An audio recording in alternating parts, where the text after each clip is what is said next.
Hello everyone, my name is Komala, currently pursuing 8th semester in Electronics and Communication Engineering at Sambram Institute of Technology. Today I am here to explain my project Solnix Solar Powered Water Surface Cleaning Robot with my teammates Akila, Gaura, Nagesh.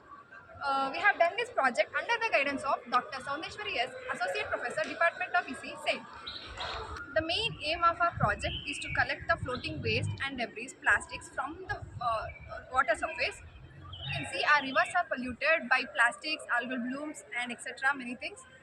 Our project aims to reduce the pollution by collecting the plastics, debris, and it also has a pH meter, so it measures the pH of the water, and we have a weed tank installed to it. So whenever the pH level increases, weed is grown in the river. So the nitrogen and the phosphorus in the river get absorbed by the weeds, and water remains neutral for the for user purpose. We have constructed our model such a way that it has a floating base which will float on the water, and it has a propeller which will propel back the water.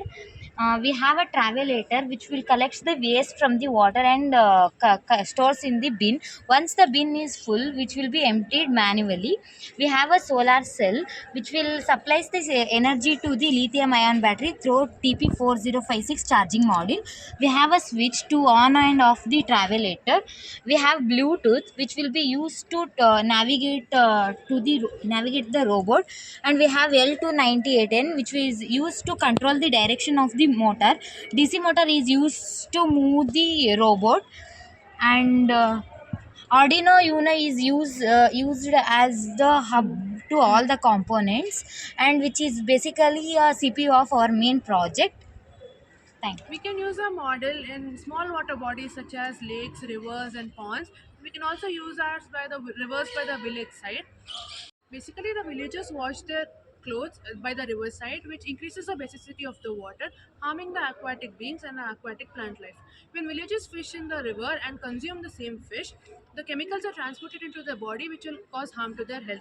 Our model uses a pH meter to detect the chemicals and take precautionary measures to prevent such things from happening.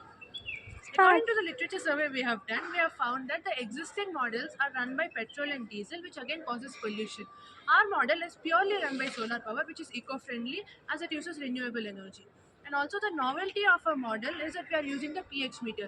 We can use a pH meter to measure the pH of the water to test whether it is acidic or basic, and then we can act on it manually by either releasing the weeds or chemicals to make the water temperature or pH neutral.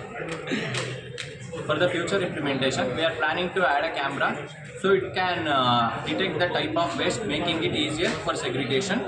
Currently, we are using Bluetooth for navigation, but in the future, we are planning to make it automatic so that the robot can navigate by itself using sensors.